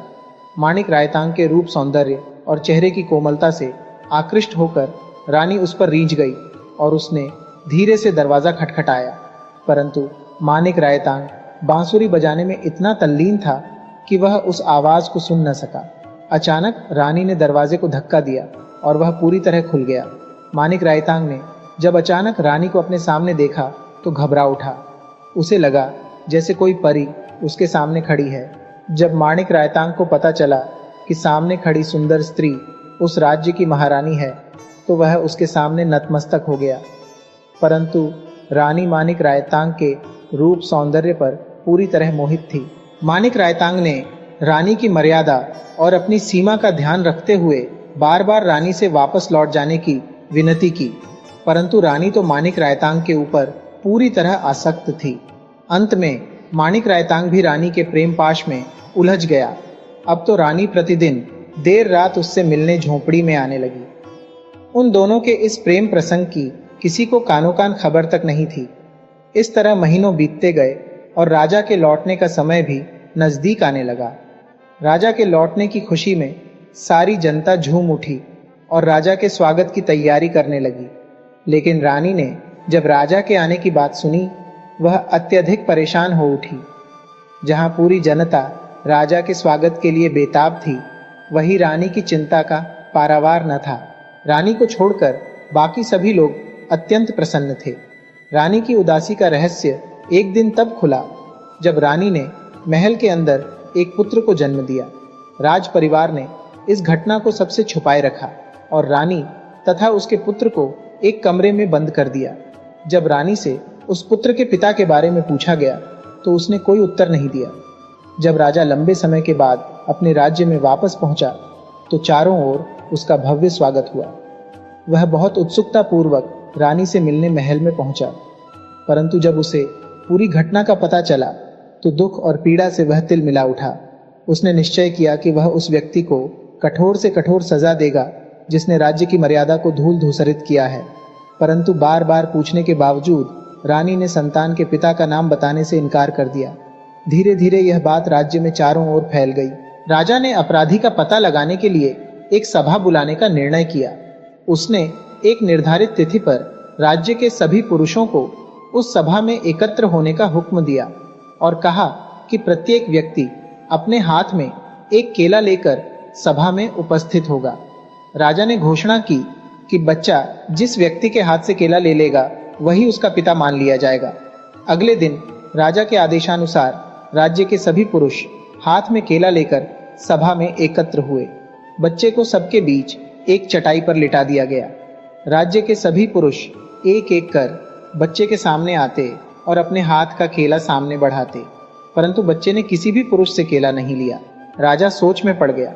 उसने मंत्रियों से पूछा कि क्या कोई ऐसा भी व्यक्ति है जो यहाँ उपस्थित न हुआ हो। तब लोगों को अचानक मानिक रायतांग की याद आई, जिसे उसके अजीब व्यवहार के कारण सभा में आमंत्रित नहीं किया गया था। मंत्रियों ने उसे राजा की सभा में आमंत्रित करने योग्य नहीं समझा था। जब इसका पता चला तो राजा ने मानिक रायतांग को भी सभा में उपस्थित होने का निर्देश दिया। आदेश सुनकर मानिक रायतांग भी हाथ में एक केला लेकर सभा में उपस्थित हुआ। वह जैसे ही बच्चे के सामने उपस्थित हुआ, बच्चे का चेहरा प्रसन्नता से चमक उठा और उसने रायतांग के हाथ से केला ले लिया। यह देखकर लोगों की आंखें आश्चर्य से फटी की फटी रह गईं। राजा को अत्यंत शर्मिंदगी महसूस हुई कि उसकी परम सुंदरी रानी ने इस मैले कुचले समाज बहिष्कृत व्यक्ति को अपने प्रेमी के रूप में चुना है।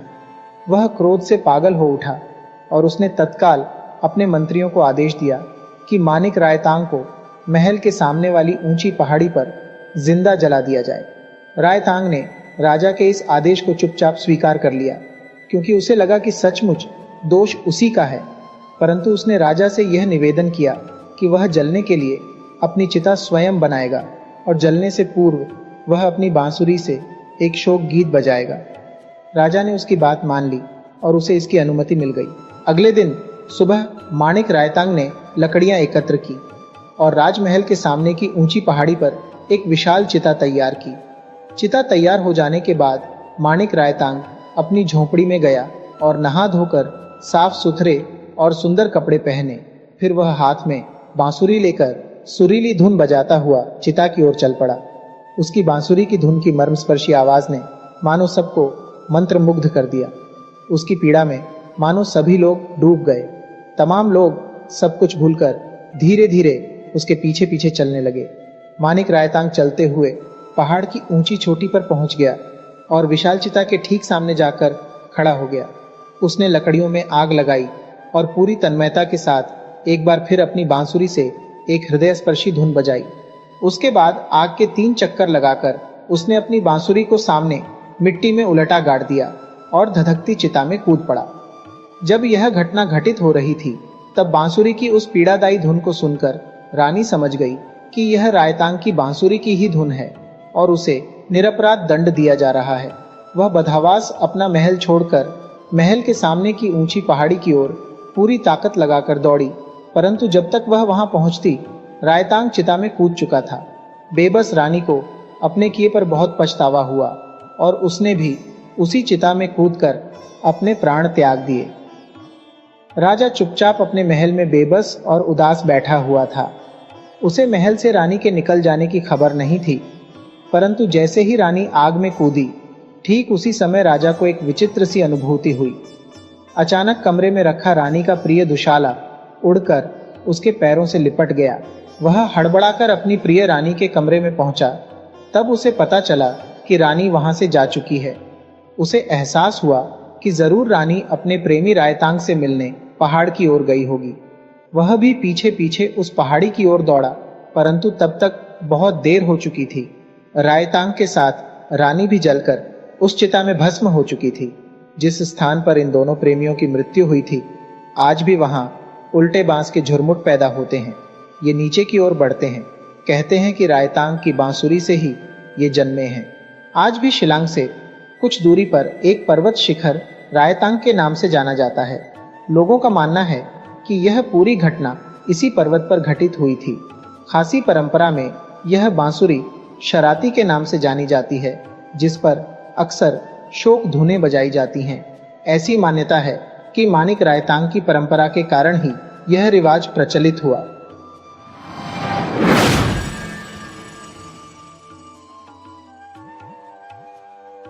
बहुत पहले की बात है। एक पहाड़ की तलहटी में बसे छोटे से गांव में 2 लड़के रहते थे जो एक दूसरे के अभिन्न मित्र थे। उनमें से एक का नाम उर्यूभा था जो बहुत अमीर परिवार से था, और दूसरा उबाडुक था जो बहुत गरीब परिवार से था। परंतु उनके इस सामाजिक और आर्थिक अंतराल के कारण उनके आपसी प्रेम में कभी कोई कमी नहीं आने पाई। अक्सर रोज वे घर से बाहर निकलकर आपस में मिलते और दूर जंगलों में चिड़ियों की बोली बोलते हुए फूलों की सुगंध के बीच दिन भर घूमते फिरते। वे साथ साथ नदियों में तैरते, तीर धनुष चलाना सीखते और साथ साथ बांस की बांसुरियां बनाकर उसे देर तक बजाते रहते। इस तरह उन्हें एक दूसरे के साथ अधिक से अधिक समय बिताना अत्यंत प्रिय लगता था।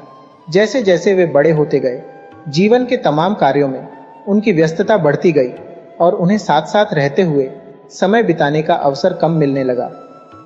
उर्यूभा अपने माता पिता के काम में हाथ बटाने लगा और उसे कई कई दिनों तक व्यापार के सिलसिले में गांव से दूर रहना पड़ता, जबकि उबाडुक को खेतों में काम करके धान उपजाना होता था जिससे उसके परिवार का भरण पोषण हो सके। इसके बावजूद उनके बीच की मित्रता उसी तरह मजबूत बनी रही। वे एक दूसरे पर पूरी तरह आज भी विश्वास करते और अपने किसी भी रहस्य को एक दूसरे से कभी नहीं छुपाते थे। समय बीतता गया और वे बड़े होते गए।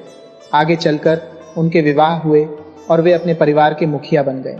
उर्यूभा की पत्नी उसी की तरह अमीर घराने से थी, जिसके कारण उर्यूभा की धन संपत्ति पहले से भी अधिक बढ़ गई और वह अधिक संपन्न और प्रभावशाली होकर गांव का मुखिया बन गया। उबाडुक का विवाह दूसरे गांव के एक गरीब घर की युवती से हुआ। दोनों अत्यंत प्रेम से रहते हुए दिन भर खेत में मेहनत करते और अपने परिवार के लिए धान उपजाते।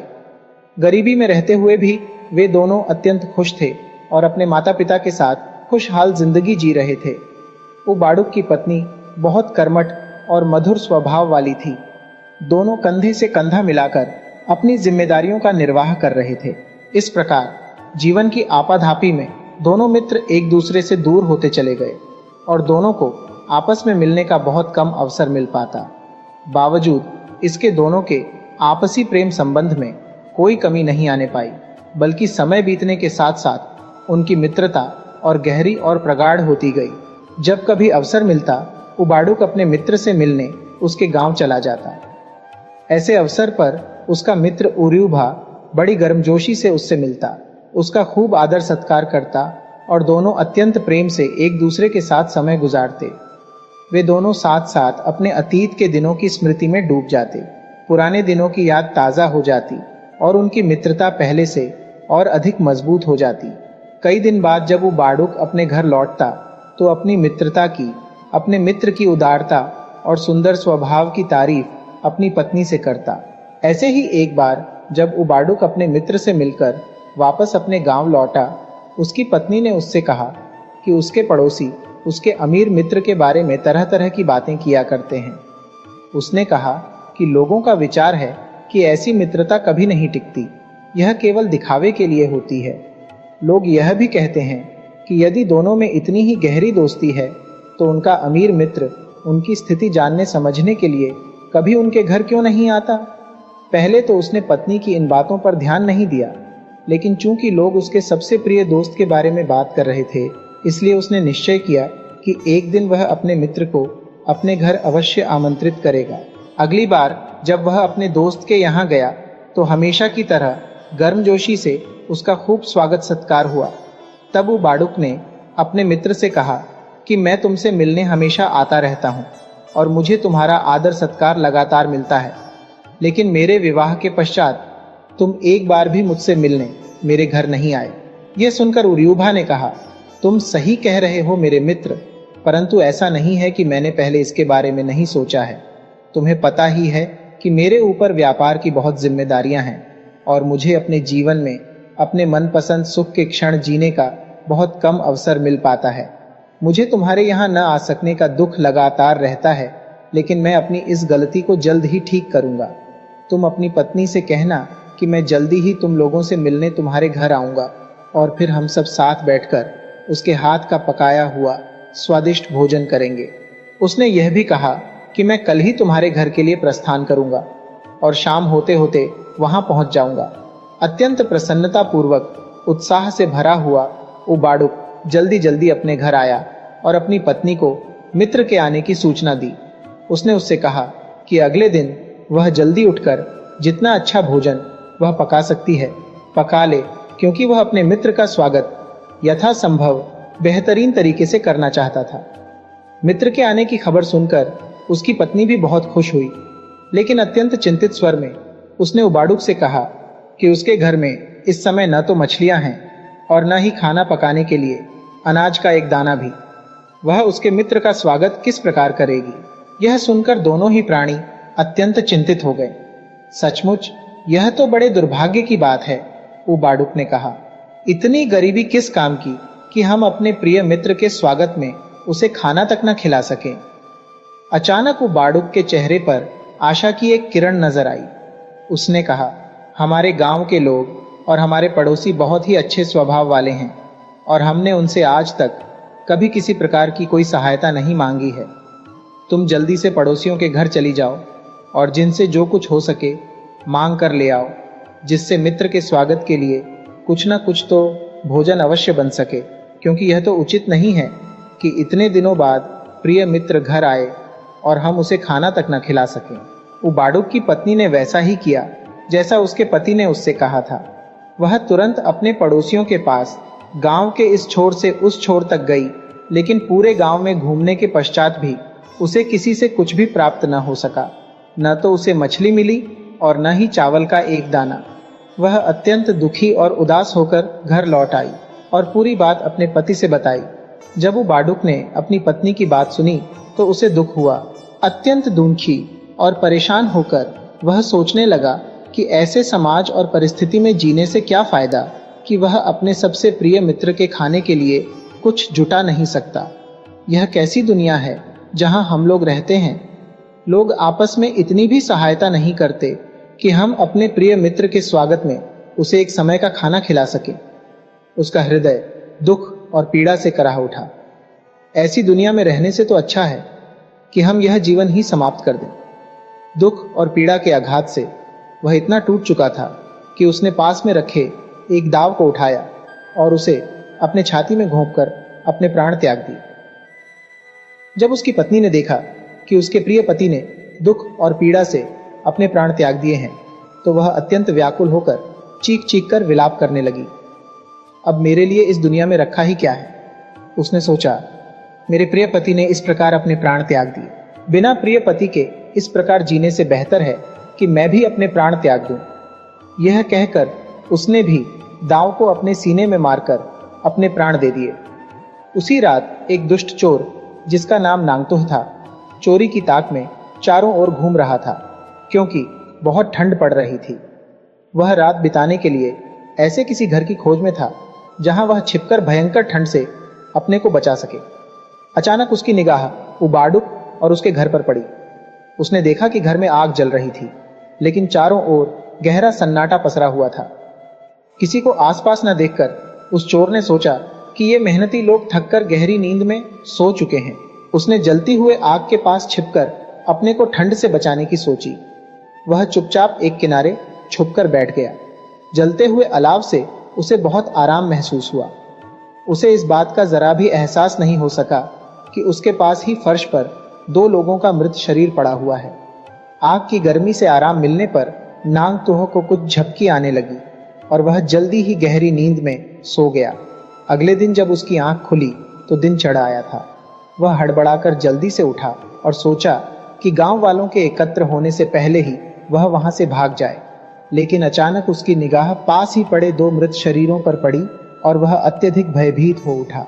वह भय से कांपने लगा। वह अपने आप से बोला, यह कितने दुर्भाग्य की बात है कि मैं रात में इस घर में आया। लोग सोचेंगे कि मैंने ही इन दोनों की हत्या की है। मैं कितनी भी सफाई क्यों न हूं, लोग मुझ चोर का विश्वास क्यों करेंगे? गांव के लोगों द्वारा पकड़े जाने और हत्यारे की तरह बदनाम होने और मारे जाने से बेहतर तो यही है कि मैं खुद ही अपने प्राण त्याग दूं। ये सोचकर उसने भी पास पड़ा हुआ दांव उठाया और अपने सीने में मारकर अपने प्राण दे दिए।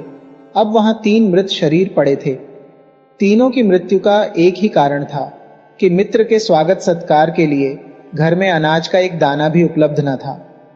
जब दिन चढ़ आया तो लोगों ने देखा कि उबाडुक के घर में सन्नाटा पसरा हुआ है और कोई भी गतिविधि नहीं दिखाई दे रही है।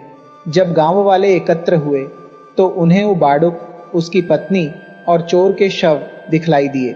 उन्हें याद आया कि किस प्रकार उबाडुक की पत्नी उनके घर मित्र के स्वागत के लिए भोजन हेतु चावल और मछली मांगने आई थी।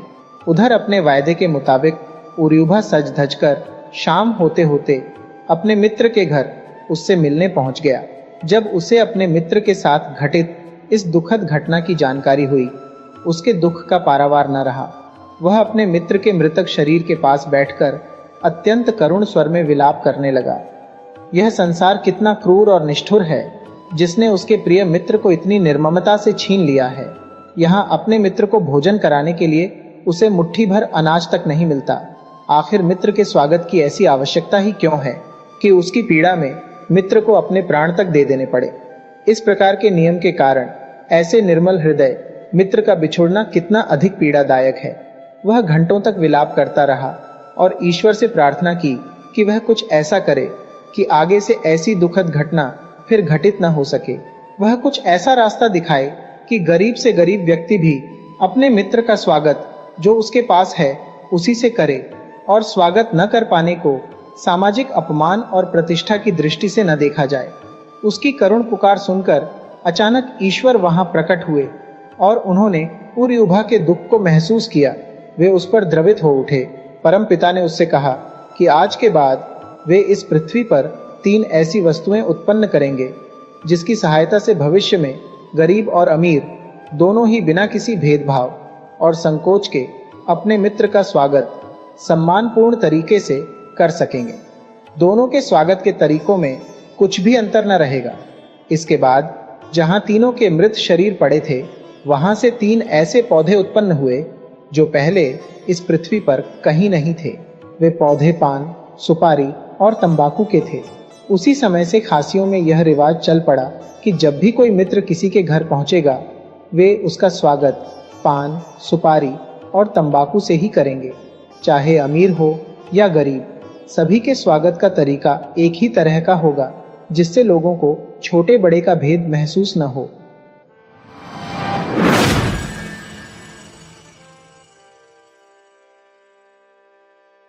किसी समय एक राजा था। उसके एकलौता पुत्र का नाम कारा था और कालांतर में राजा अतिशय दरिद्रता से घिर गया। बस उसकी स्थिति भिखारी से थोड़ी ही बेहतर रह गई थी। एक दिन जब कारा कुछ बड़ा हो, चरवाहा का काम करने के लायक हो गया, तो राजा ने उसे बुलाया और कहा, मेरे बेटे, अभी मैं निर्धन हूं, परंतु कभी मैं भी धनी हुआ करता था। मेरे पास भी एक समृद्ध राज्य था और मवेशियों के रेवड़ थे और अच्छे वस्त्र भी थे। अब सब कुछ समाप्त हो चुका है और तुम जानते हो कि बड़े कठिनाई से हम सभी को भोजन मिलता है। मैं वृद्ध हो गया हूँ और शीघ्र ही मेरी मृत्यु भी हो जाएगी। इससे पहले कि मैं तुम्हें छोड़कर इस दुनिया से चला जाऊं, मैं तुमको एक परामर्श देना चाहता हूँ। इस दुनिया में बहुत से राजा हैं, राजा के ऊपर राजा हैं। जब मेरी मृत्यु हो जाएगी तो क्या तुम किसी शक्तिशाली राजा का आश्रय स्वीकार करोगे? घर में भोजन की कोई पर्याप्त व्यवस्था न होने के कारण कारा को पड़ोस के राजा के यहाँ बकरियों को चराने का कार्य करने की विवशता थी। इसी कार्य के द्वारा वह अपना भोजन, वस्त्र और 2 रुपया वार्षिक भृत्ति की आजीविका कर सकता था। इसके कुछ दिनों के पश्चात उसके पिता का निधन हो गया और कारा अपने नियोक्ता राजा के पास गया और अपने पिता का श्राद्ध कर्म आदि करने हेतु उसने राजा से कुछ रुपया ऋण स्वरूप देने की मांग की और राजा को यह वचन दिया कि जब तक कि उनसे ली गई ऋण का भुगतान नहीं कर देता है, वह उनका कार्य करता रहेगा। इस प्रकार राजा ने कारा को 5 रुपए नगद अग्रिम और 5 रुपए मूल्य के चावल ऋण स्वरूप दिए, जिससे कि कारा ने अपने पिता के अंत्येष्टि भोज का प्रबंध कर सका। 5 या 6 दिनों के बाद उसकी माता की भी मृत्यु हो गई और वह पुनः राजा के पास गया और उनसे पुनः 10 रुपए की मांग की। सर्वप्रथम राजा ने पैसे देने से मना कर दिया, परंतु कारा के अनुनय विनय करने एवं उसके यह वचन देने के बाद कि यदि वह इस ऋण का छुटकारा नहीं कर पाएगा तो आजीवन राजा के यहाँ अपनी सेवा देते रहेगा। तब राजा ने उसे और अतिरिक्त 10 रुपए ऋण दिए और इस प्रकार कारा ने अपनी माता के मृत्यु भोज का भी आयोजन किया। किंतु राजा के सभी 7 लड़के अपने पिता से इस बात पर अति अप्रसन्न थे कि उन्होंने एक ऐसे व्यक्ति को क्यों 20 रुपए उधार दे दिए हैं, जिससे कि रुपए वापस मिलने की संभावना कदापि नहीं है। वे लोग कारा को पैसे लेने के कारण घुड़की भी दिया करते थे और उसको उलझन में डाल रखा था। तब उसके स्मृति में अपने पिता का कथन याद आया। उन्होंने कहा था कि संसार में बहुत से राजा हैं, राजा के भी राजा हैं, और कारा ने किसी अन्य बड़े राजा के परिचर्या में जाने का निर्णय लिया और वहां से निसृत हो लिया। इस प्रकार वहां से भागने के उपरांत कुछ दूरी की यात्रा करने के पश्चात उसे एक राजा मिला, जो कि एक पालकी पर सवार होकर अपने साथ बहुत से लोगों को लेकर अपने बेटे के लिए दुल्हन लाने जा रहा था। और कारा ने जब यह सुना तो उसने भी उस राजा का अनुसरण करने का फैसला कर लिया। इस प्रकार वह भी पालकी के पीछे पीछे चलने लगा और रास्ते में एक स्थान पर एक सियारिन दौड़कर सड़क पार कर गई। तब राजा अपने पालकी से बाहर निकल कर आया और उसने सियारिन का अभिवादन किया। जब कारा ने यह देखा तो उसने सोचा, यह दुनिया का कोई बहुत बड़ा राजा नहीं हो सकता है, वरना वह क्यों सियारिन को नमस्कार करेगा। अवश्य सियारिन ही राजा से बहुत ज्यादा शक्तिशाली होगी। मैं सियारिन का ही अनुगमन करूंगा। इसलिए उसने बारात के जुलूस को छोड़कर सियारिन के पीछे हो लिया। अब सियारिन जो थी वह अपने छोटे छोटे बच्चों के भोजन के लिए शिकार के तलाश में घूम रही थी और वह जहां भी जाती कारा उसका पीछा करते हुए वहां पहुंच जाता और उसे एक भी बकरी या भेड़ को मारने का अवसर नहीं मिल सका। इस प्रकार वह अपने गुफा में जहां वह रहती थी वापस चली गई। तब उसके शावक उसके पास भोजन मांगने आए और उसने अपने पति से कहा कि आज वह एक भी शिकार पकड़ नहीं पाई, क्योंकि जहां भी वह गई एक आदमी दिन भर उसका पीछा करता रहा है और वह अभी भी यहाँ गुफा के बाहर प्रतीक्षा कर रहा है। तब सियार ने सियारिन से कहा, तुम उस आदमी से पूछो कि वह क्या चाहता है। इसलिए सियारिन गुफा से बाहर गई और कारा से पूछा और कारा ने कहा, मैं तुम्हारे पास अपने को सुरक्षित रखने के लिए, तुम्हारे पास आश्रय लेने के लिए आया हूं। तब सियारिन ने सियार को बुलाया और दोनों सियार दंपति ने कारा से कहा, हम लोग सियार हैं और तुम मनुष्य हो, तुम हमारे साथ कैसे रह सकते हो? हम तुमको खाने के लिए क्या दे सकते हैं और तुम्हारे लिए हम कौन सा कार्य ढूंढेंगे? कारा ने कहा, वह उन्हें ऐसे नहीं छोड़ेगा। वह काफी उम्मीद के साथ उनके पास आया है। और अंत में सियार युगल को उस पर दया आ गई और वे आपस में एक दूसरे से सलाह करके बोले कि तुम इतनी अपेक्षा से हम लोगों के पास आए हो, इसीलिए हम तुम्हें एक सौगात देंगे। इसीलिए उन्होंने कारा को एक गाय दिया जो कि गुफा में ही इनके पास थी, और कारा से कहा, क्योंकि तुमने हम पर विश्वास किया है, इसलिए हमने तुमको लाभ पहुंचाने का निर्णय लिया है। तुम यह गाय ले लो।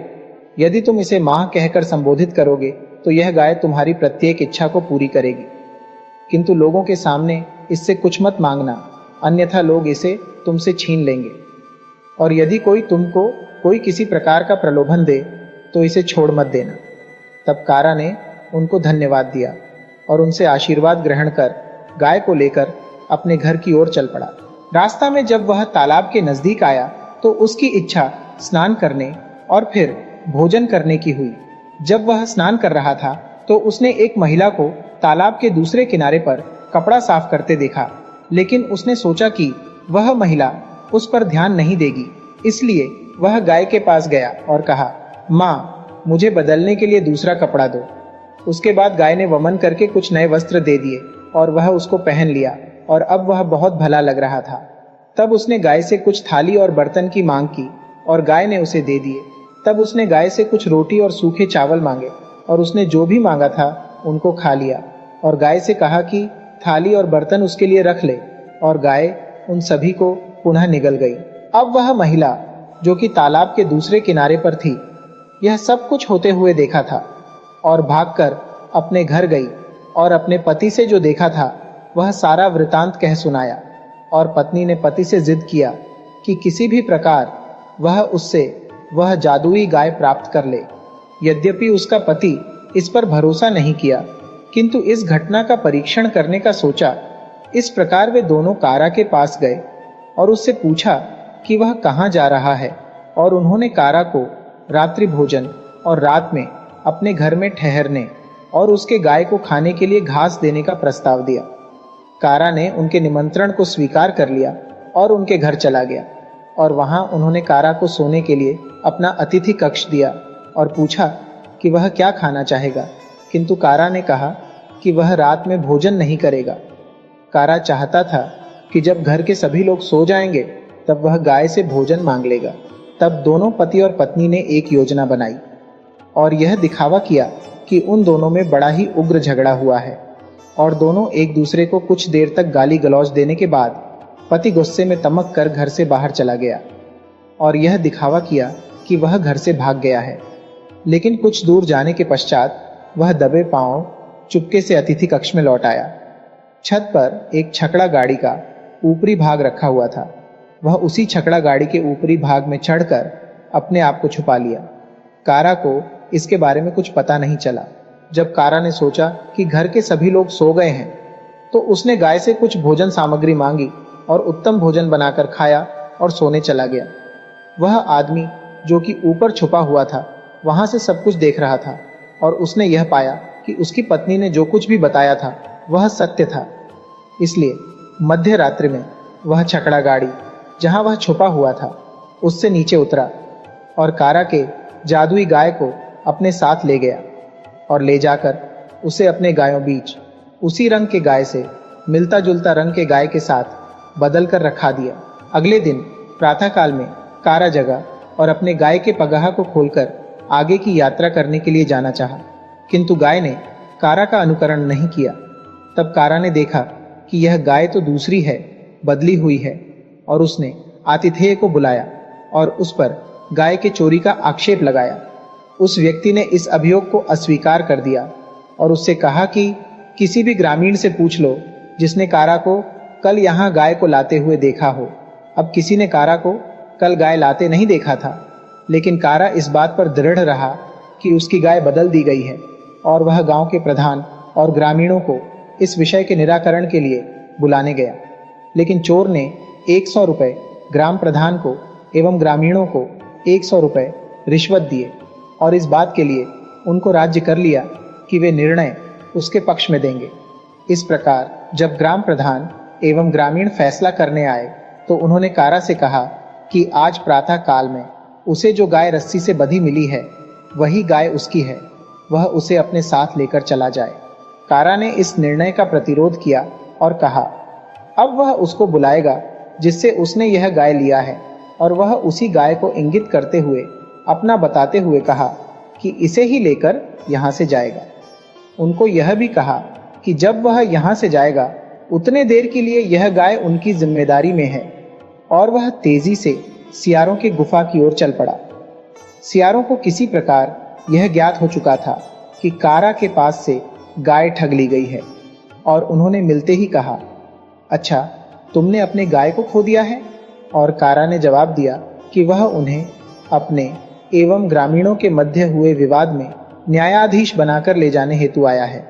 इसलिए दोनों सियार कारा के साथ गांव चले गए और कारा सीधे ग्राम प्रधान के पास यह कहने के लिए चला गया कि वह सभी ग्रामीणों को इकट्ठा कर ले। इस बीच दोनों सियार एक पीपल के पेड़ के नीचे चटाई बिछाकर पान चबाते हुए बैठ गए, और जब ग्रामीण जमा हो गए तब सियार ने बोलना आरंभ किया और कहा यदि एक न्यायाधीश रिश्वत लेता है तो उसके वंश के कई पीढ़ी को इहलोक एवं परलोक दोनों में विस्तार खाना पड़ेगा, लेकिन यदि वह प्रजा के बीच अपराध स्वीकरण कर लेता है तो उसे इस सज्जा से मुक्ति मिल सकती है। यही हमारे पूर्वजों ने कहा है, और जो व्यक्ति किसी को धोखा देता है तो उसे नरक में जाना पड़ेगा, यह भी पूर्वजों ने कहा है। अब तुम सभी इस विषय में ईमानदारी से जांच करो। हम लोग ईश्वर के समक्ष निष्पक्षतापूर्ण न्याय करने की शपथ लेंगे, और शिकायतकर्ता और अभियोगी को भी ये शपथ लेना होगा।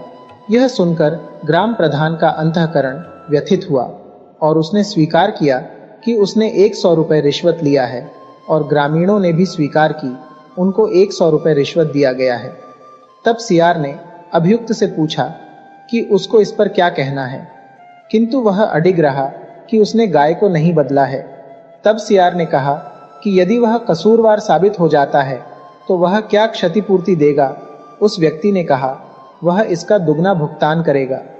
तब सियार ने गांव वालों को गवाह बनाया कि इस व्यक्ति ने अपने लिए क्या सजा तय किया है, और सियार ने प्रस्ताव रखा कि वह और उसकी पत्नी दोनों सियार मवेशियों के समूह में जाएंगे, और यदि वे उस गाय को पहचान लेते हैं जिसे कि कारा अपना बताता है तो यह निश्चित प्रमाण होगा कि वही गाय कारा का है।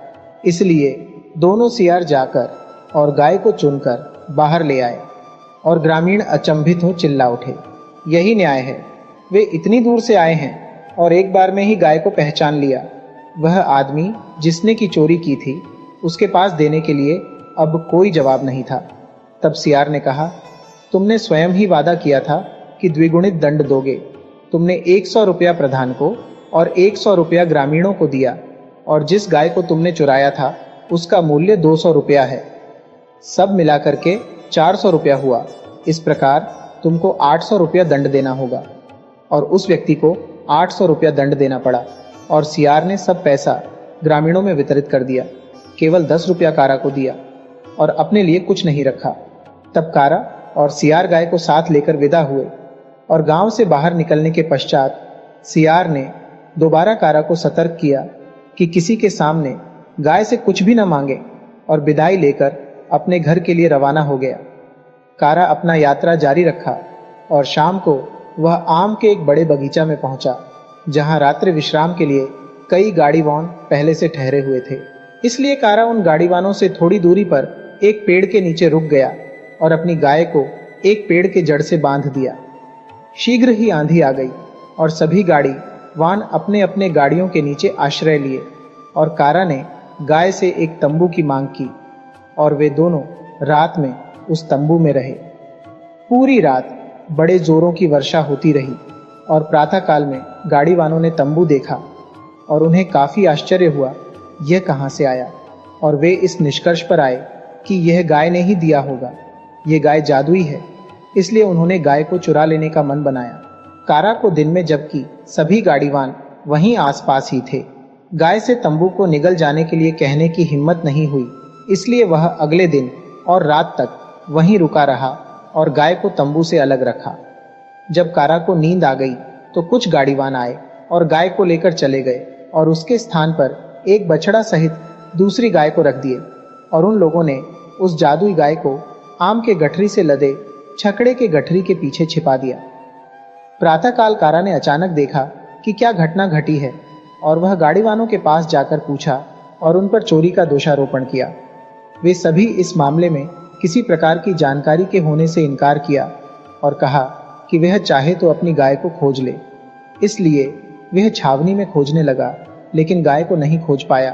तब वह गांव के प्रधान को और चौकीदार को कहा, वे भी नहीं खोज पाए और कारा को सलाह दिया कि उसी गाय और बछड़ा को रख ले। ये दोनों पहले वाली अकेली गाय से तो अच्छे हैं, लेकिन उसने वर्जित कर दिया और कहा कि वह दंडाधिकारी के पास अभियोग लगाएगा और उसने प्रधान से वचन लिया कि जब तक वह वापस आ नहीं जाता है वह इन गाड़ीवानों को यहाँ से जाने नहीं देगा। इसलिए वह एक मुस्लिम दंडाधिकारी के पास गया और यह संयोग की बात थी कि वह एक ईमानदार आदमी था जो रिश्वत नहीं लेता था और केवल न्याय करता था और अमीर गरीब में किसी प्रकार का कोई भेदभाव नहीं करता था। वह हमेशा दोनों पक्षों की बात बड़े ध्यान से सुना करता था। वह उन कुछ धूर्त दंडाधिकारियों में से नहीं था जो कि बराबर उन कहानियों पर भरोसा करते थे जो कि पहले उनको बताया जा चुका होता और बाद में दूसरे पक्ष की ओर से जो कुछ भी कहानी बताई जाती उस पर कोई ध्यान नहीं देते। इसलिए कारा ने जब दंडाधिकारी को अपनी शिकायत बताई तो उन्होंने गाड़ीवानों को बुलाया और गाड़ीवानों ने शपथ लेकर कहा कि उन लोगों ने गाय की चोरी नहीं की है और उन्होंने यह भी कहा यदि उनके पास गाय मिल जाती है तो वे अपना पूरा संपत्ति अभिग्रहित करा देंगे। दंडाधिकारी ने छावनी में तलाशी के लिए पुलिस को भेजा और पुलिस ने गट्ठर के ढेर में से गाय को खोज निकाला। गाय के चारों ओर गट्ठों को रखकर बीच में छिपा दिया गया था और उसी के अंदर गाय मिली और गाय को दंडाधिकारी के पास ले जाया गया। तब दंडाधिकारी ने आदेश दिया कि गाड़ीवानों को अपना संकल्प पूरा करना होगा, नहीं तो उनको जेल में बंद कर दिया जाएगा और उन गाड़ीवानों ने अपनी पूरी संपत्ति कारा को दे दिया। इसलिए कारा ने सभी माल असबाब गट्ठर को गाड़ी पर लाद करके आनंद पूर्वक अपने घर की ओर चल पड़ा। पहले तो गांव वाले उसे पहचान नहीं पाए कि यह जो इतने संपत्ति के साथ आया है कौन है, लेकिन कारा ने अपना परिचय दिया। तब वे बहुत ही अचंभित हुए और बड़े ही प्रसन्नता से उसको एक शानदार घर बनाने में मदद किया। तब कारा राजा के पास गया जहां से उसने अपने माता पिता के श्रद्धा कर्म के लिए रुपया उधार लिया था।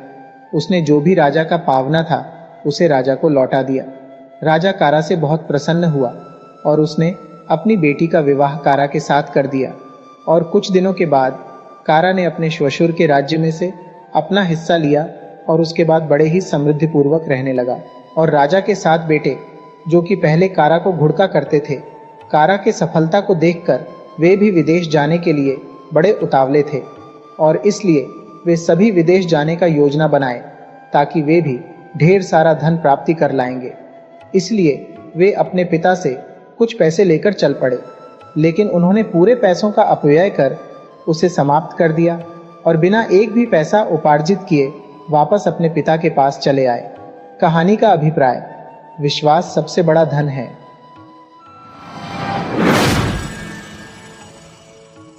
वीडियो अच्छी लगी हो तो इसे लाइक करें और ऐसी ही मज़ेदार कहानियों के लिए चैनल को सब्सक्राइब करें और बेल आइकन दबाएं। ज़्यादा से ज़्यादा अपने दोस्तों को शेयर करें। धन्यवाद।